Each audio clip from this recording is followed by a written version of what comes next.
After the hugely successful studio album and Ultimate Sin tour, Ozzy releases a very special double live album entitled Tribute. It is in fact a tribute to the late great Randy Rhoads, who was sadly killed in a plane crash on March the 19th in 1982. Ozzy, welcome. You know, it's remarkable how popular Randy was when you consider he only made 2 studio albums for the Ozzy Osbourne Band, Blizzard of Oz and Diary of a Madman. Yeah?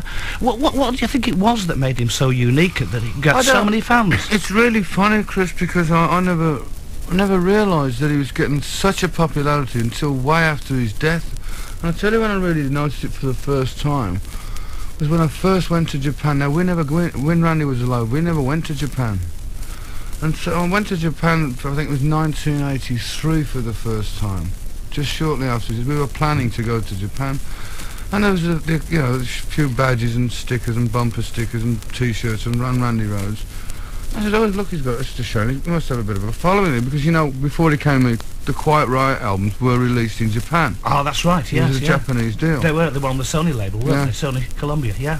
So the next time was last year, and it was like a fever from the time before to last year. It was like you couldn't go anywhere without seeing a whole display on Randy Rhoads in shops, and like T-shirt shops. Weird, yeah. Yeah, and so kids are coming up to me all the time on the road and saying, what about this live album? And the reason why I didn't put it out till this year was because I didn't feel I had the right to put it out until I had the blessing of his family, you know. And I could have put it out the week after the day after he died, you know, but I thought, through having so much respect for the guy and respect for his family, because not only did I lose, I mean, I lost a guitar player and a band member and a colleague and a friend or whatever. His family lost, you know, a family member, and I mean, I felt very bad about putting that. In actual fact, the original idea for the Speak of the Devil album was going to be the Randy Rhoads, and this was half of the Speak of the Devil package. But you know, when he got killed, I felt bad about putting it out. So that's when I went into the Ritz in New York with Brad Gillis and recorded Speak of the Devil. Yeah. So that's put that one to rest, because people were saying, well, why did you do all Sabbath stuff on the Speak of the Devil?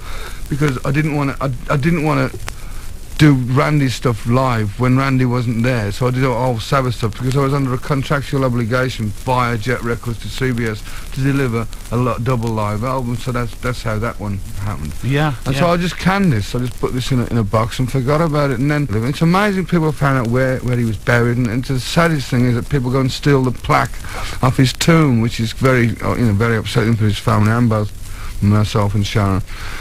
And she got on the phone to Sharon and she said, well, is there a live album? I keep getting letters from fans saying, well, you know, can we get this live album out? And to be honest with you, Chris, I didn't even remember where I put the damn thing, you know. I just put it in a box, and I moved house 3 times since his death, you know. So I just didn't know. I thought, Christ, I hope I haven't left it somewhere, you know. So I went on a mad search around my house, and eventually it turned up. And I hadn't heard it since the day, since I recorded, I'd never heard it. So I phoned Max Norman up. And I said, Max, can you play this tape and see what you think if it's worth putting out? Because if it's not worth putting out, I mean, if it was anything like an inferior recording, it would not have come out, you know, because I mean, I don't know about you, but I've heard some dreadful recordings of Jimi Hendrix since his death. Terrible, terrible. Vile, you know, real bad representation of what he was like. This is absolutely brilliant, though, isn't it? Yeah, I was pleasantly surprised. Yeah. And of course, the point is, I mean, Max Norman produced the first 3 Ozzy Osbourne albums, 2, and I remember Max telling me down at his studio that Randy Rhoads taught him more about production than anybody else, than any other technician. I mean, most guitar players have got like either a weird quirk of some sort, that either egoed out or they're very difficult. Most guitar players, it's fair to say that most guitar players that I've ever worked with over the year have got some little quirk that drives everybody nuts. But Randy Rhoads was one of the gentlest, nicest people I could ever wish to meet, and to work with him was brilliant. He's got the patience of old Father Time. He'll sit there forever with you and work it out until everyone's happy, you know. When most guitar players wang the guitar at the wall and say, "Oh, screw this, I'm off to the pub," you know. Tony Iommi. Tony and Jake to a point. Jake was very sort of moody when he was working in the studio, and it sets an atmosphere. But I remember when for instance, when Randy was doing the guitar solo for Flying High Again, and he couldn't get it, and he was there for 3 days, and the teamship we had was like something like this. I'd walked into, he spent 3 days in the studio, And I walked to him and said, have you done the solo yet? He said, well, man, I can't get it right, man. I said, stand up, close your eyes, and imagine you're playing the Forum. How would you play it to the guys at the Forum? Imagine you've got an audience in front of you. Oh, I feel goofy, he said, or something like that. I said, well, just do it, you know. So he just did it, and he played it one up. He spent 3 days and 3 nights trying to work it out, and he just played as if he was playing to a live audience, and that was it. Yeah, yeah. But you got to hit a contrast. He was a fairly sort of quiet, placid man, wasn't he, really? But I'm a nut. Oh, no, I was going to come to that. I'd come falling in the studio, raving drunk, fall down the stairs or something, and wake up in a pitch black. Every other night I'd be collapsed in the studio. Yeah. But that's me, that's who I am. And it was like Laurel and Hardy, but mad and sane, you know.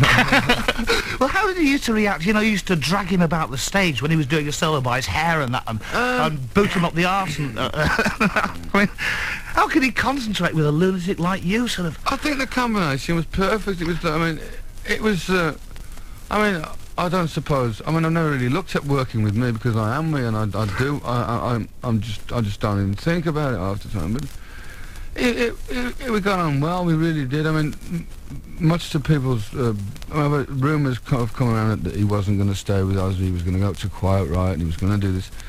For a start, he couldn't stand that Kevin DeBray at Quiet Riot. He couldn't stand him around him. He couldn't. He hated him. Yeah. He didn't like him at all. Well, the first time we met was just prior to the release of Diary of a Madman, and you gave me some anecdotes, which are some of the funniest anecdotes I've ever heard in my life. These were recorded in 1981, so we're going to break away from the main part of our interview just here now. I'm going to play you these things because they're classics.